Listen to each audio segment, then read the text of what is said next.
ఇక్కడ ఒకటి నాకు బాగా అర్థమైంది ఏంటంటే వెంకటేశ్వర గారు అంటే ఏం చెప్పాలి అనే దాని మీద అయితే ఒక సందిగ్ధత ఉంది. సో కాబట్టి అధినేత ఆ ఆలోచనని ఆయన మేము నడుస్తాం, ఆయన అడుగుజాల్లో నడుస్తాం, ఆయన ఆలోచనలు మేము ఏకీపిస్తాం అన్నారు.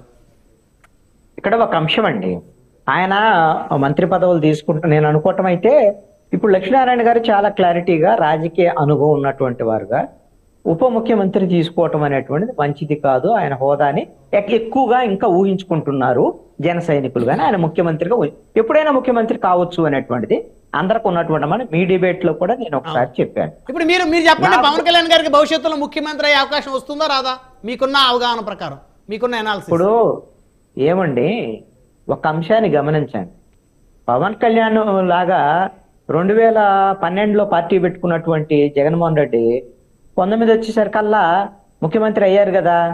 అలాగనే ఆయనకు వాళ్ళ నాన్నకు సంబంధించినటువంటి రాజకీయ వారసత్వం ఉండొచ్చు, పవన్ కళ్యాణ్ కూడా వాళ్ళ అన్నిచ్చినటువంటి రాజకీయ వారసత్వ పునాదులు ఉన్నాయి, దాంట్లో సందేహమే లేదు. నిజంగాగైనా కరెక్ట్ వేలో పనిచేసుకుంటూ పోతే ఖచ్చితంగా రేపొద్దున ప్రత్యామ్నాయం పవన్ కళ్యాణ్ అయినా అవ్వచ్చు 29కి. ఖచ్చితమైనటువంటి ఒక దశలో ఒక క్లారిటీగా లక్ష్యంతో వాళ్ళు పనిచేయగలిగితే ఫలితాలు వస్తాయి అనేటువంటిది నా యొక్క అభిప్రాయం. ఎందుకు అనంటే ఇప్పటికే 2024కే ఒక ప్రత్యామ్నాయ శక్తిగా ఎదగటానికి అవకాశం కూడా పవన్ కళ్యాణ్కి ఉండేది. ఈ రోజున కూటమిలో ఆయన కీలకమే కాదనటం లేదు, కానీ 21 మంది ఎమ్మెల్యేలేగా పవన్ కళ్యాణ్ బలం. అంతేగాని ఆయన కూటమి అందరికీ ఏనే కీలకం కాబట్టి ఆయనకి ముఖ్యమంత్రి పదవి ఇస్తారా? ఎవరు? రేపొద్దున బలమా సంపాదించుకోవాలి, అందుకే కదా ఇది చెప్తుంది. వీళ్ళ బలాన్ని పుంజుకోవటానికి కావాల్సినటువంటి మీకు కావాల్సినటువంటి మేము అడిగితే హక్కులనేవి అడిగితే రావండి, పోట్లాడితేనే వస్తాయి. అడగాలి. ఇప్పుడు లక్ష్మీనారాయణ గారు ఏమన్నారు, అసలు బీజేపీ వాళ్ళని అడిగారో లేదో నాకు తెలియదు, మా పార్టీ వాళ్ళు మా ప్రభుత్వాన్ని అడిగితే ఇచ్చేవాళ్ళేమో అనేటువంటిది. పవన్ జీ అని నరేంద్ర మోడీ పొగిడి నా వెనకాల పవన్ కళ్యాణ్ ఉన్నాడు చెప్పినటువంటి నరేంద్ర మోడీ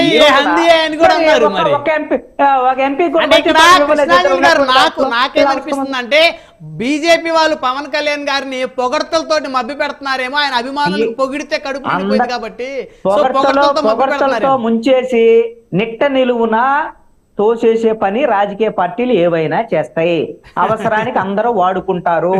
పవన్ కళ్యాణ్ లాగా త్యాగరాజు లాగా ఇక్కడికైనా ఒకళ్ళ మంది త్యాగరాజు అనేటువంటి దాని మీద బిరుదు కావాలని కోరుకుంటే మాత్రం ఖచ్చితంగా నష్టపోతారు. జనసేన బలపడటానికి అవసరమైనటువంటి వాళ్ళకి ఊరికే అడిగితే ఇవ్వనండి, ఊరికితే అడిగితే ఎందుకు ఇస్తారు?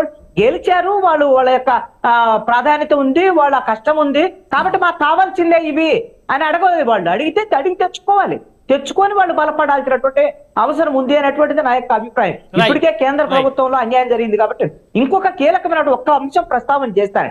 ఇప్పుడేదో పవన్ కళ్యాణ్ మంత్రి పదవి అయ్యి మంత్రుల్లోకి లేదా ఇంకోటి వచ్చి ఆయన పాలనలో ఒక ముద్ర చేర్చుకుంటారు అని లక్ష్మీనారాయణ గారు ఆకాంక్ష వ్యక్తం చేశారు కదా.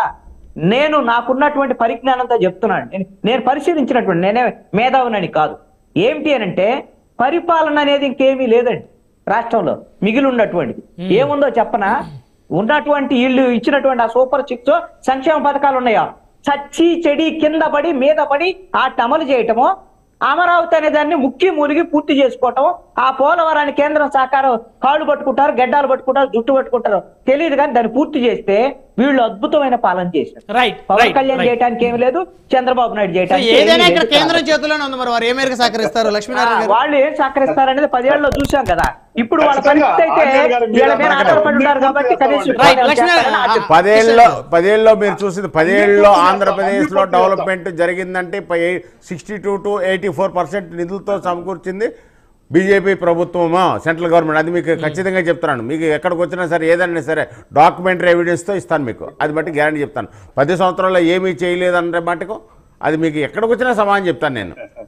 నెక్స్ట్ పవన్ కళ్యాణ్ గారు కంపల్సరిగా కీ రోల్ పోషించి ఆయన మంత్రివర్గంలో ఒక 5-6 మంత్రివర్గాలు తీసుకుని కూటమిలో చాలా స్ట్రాంగ్గా వెళ్ళి ఆంధ్రప్రదేశ్ని నవ్యాంధ్రప్రదేశ్గా, అంటే బాబు గారి కోరిక కాబట్టి దానికి మారుస్తూ దాన్ని గట్టిగా తీసుకెళ్తే చాలా బాగుంటుంది. ఇక్కడ కృష్ణారెడ్డి గారు, ఇప్పుడు వీరు లక్ష్మీనారాయణ గారు రాష్ట్రంలో 5-6 మంత్రి పదవులు తీసుకోవాలంటారు కానీ కేంద్రంలో వీరి వాసన మాత్రం ఎవరు? ఇక్కడ కాదండి, కీలకం కదండి. వాళ్ళు ఏడుగురికి ఇస్తే ఇప్పుడు ఏడుగురు మంత్రి పదవులు కూడా కావాలని కాదు కాదు అంటే అలా వారు మాట్లాడారు. రాష్ట్రంలో తీసుకోమని అంటున్నారు, మరి లేదండి. కేంద్రంలో ఇవ్వాలని BJP అడగట్లేదు. వాళ్ళు ఇట్లానే ఉంటదండి. నేను చెప్తున్నాను కదా, ఇప్పుడు నేను ఇందాకే చెప్పాను ఎందుకు ఇవ్వలేదు, నేనే షాక్ తిన్నాను. అవును. ఇప్పుడు డెఫినెట్ గా బాలశౌర్ గారికి ఇస్తారేమో, వెరీ ఇంకా- గుడ్ పొజిషన్, ఇంకా 9 కుర్చీలు ఖాళీ ఉన్నాయి. ఖాళీ ఉన్నాయి. సో ఏం జరిగింది అంటే ఇప్పుడప్పుడే మళ్ళీ మినిస్టర్ ఎక్స్పెండ్ కాదు, ఇప్పుడు కాక 2 సంవత్సరాలు కానీ 3 సంవత్సరాలు చివరి 2 సంవత్సరాలు ఈయనకి ఇచ్చిన అంటే కీలక బాధ్యతలు చాలా కీలక బాధ్యతలు ఉన్నాయి, ఆయన చెప్తారు. కానీ ఏంటంటే ఆంధ్రప్రదేశ్ మన అభివృద్ధి అంటే నాశనం అయిపోయిందంటే 10 సంవత్సరాల నుంచి పాడైపోతానే ఉంది. అదేమైనా లేదు, ఫస్ట్ మనకు పునాదులే సరిగ్గా పడినప్పుడు మనం ఫైనల్ గా పవన్ కళ్యాణ్ గారు ఉప ముఖ్యమంత్రి పదవి తీసుకుంటే ఆయన రాజకీయ భవిష్యత్తు బాగుంటుంది అంటారు. రాజకీయ భవిష్యత్తు కాదు, ఆంధ్రప్రదేశ్ భవిష్యత్తు బాగుంటుంది. ఆయనతో పాటు అందరూ సో జరిగే ఏ తప్పు జరగకుండా భయపడి ఉంటారు. కేబినెట్ లో ఆయన ఉంటే ఉంటారు. మినిస్టర్లు ఎవరు కూడా అవినీతి చేసేటువంటి అవకాశం ఉండదు. ఉండదు. సో ఏదన్నా కూడా ఫైట్ చేసేటువంటి మనస్తత్వం ఉంటుంది కాబట్టి అలాగే జనసేన గారు మరి మీరు విచిత్రంగా చెప్తారు. ఏం పవన్ కళ్యాణ్ ఉంటే అవినీతి జరగదను ఇవన్న పక్కన వాళ్ళు భయపడతారు. ఏమండి? కాదు నాయుడు గారు, ఆహా. ఏ పవన్ కళ్యాణ్ ఏమన్నా లాఠీ పట్టుకొని కూర్చుంటే బోర్సింగ్ సినిమా అనుకుంటున్నారా ఏంటి? అలా కాదు అట్లీస్ట్ పక్క నుండి ఉప ముఖ్యమంత్రి హోదాలో ఉన్నటువంటి వ్యక్తి ఏమండి, మనం అవినీతి కంట్రోల్ చేయలేము, దాని పెద్ద చేయడది అర్థమైందండి. కానీ ఏంటంటే భయపడి ఇప్పుడు మా మోడీ గారు వచ్చిన తర్వాత మాకు సెంట్రల్ ఎలా ఉందో అలాగే పవన్ కళ్యాణ్ వచ్చిన తర్వాత మిగతా మంత్రులు కొద్దిగా ఏంటంటే ఆటోమేటిక్గా ఇప్పుడు చంద్రబాబు నాయుడు ఎప్పుడు వర్క్ మైండెడ్ ఓ చేయమంటా ఉంటారు. అట్లాగే ఏంటంటే ఇప్పుడు లక్ష్మీనారాయణ గారు మీరు మంచి వ్యక్తి, మీతో ఫ్రెండ్షిప్ చేస్తే నాకు మంచి లక్షణాలు వస్తాయి. క్రిమినల్ బ్యాక్గ్రౌండ్ క్రిమినల్ మెంటాలిటీ ఉంటే మీతో నేను ఫ్రెండ్షిప్ చేస్తే క్రిమినల్ బ్యాక్గ్రౌండ్ అదే అంశాలు చర్చిస్తారు, అదే ఆలోచన వచ్చింది. సో పక్కనుండే ఒక మంత్రి రాష్ట్రం కోసం నిస్వార్థంగా పనిచేస్తే అతను చూసే ఎంతో పక్కన వాళ్ళు కూడా చేస్తారు. ఇప్పుడు ఎలాగేంటంటే ఇప్పుడు వచ్చిన వాళ్ళందరూ కూడా ఇప్పుడు జనసేనలో నానాజీ అవుతాడు, అలాగే అనకాపల్లి కొంత నాకు experience person, Buddha Prasad deputy speaker ఇస్తారు. ఏమోనండి చూద్దాం ఇప్పుడు శాఖలు ఇప్పుడే మనం డిక్లేర్ చేయడం. బ్రహ్మనాయుడు గారు పర్వాలేదు, ఏమవుతాడా మా ఆశావాహులుగా ఉన్నటువంటి జనసేన వాళ్ళకు కొంచెం ఉపశమనం కలిగేటువంటి విధంగా 4 శాఖలు చెప్పండి. రైట్, చూద్దాం. అది కృష్ణాంజలి గారు అట్లా అవసరం లేదండి, మాకు ఉపశమనం ఏమీ అవసరం లేదు. అంజలి గారు ఏమండి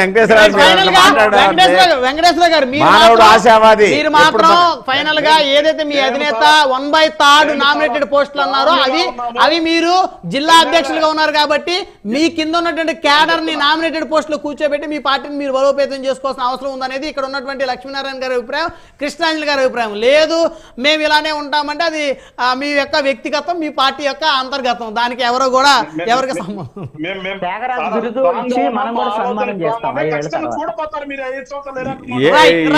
సమయం లేదండి లక్ష్మీనారాయణ గారు.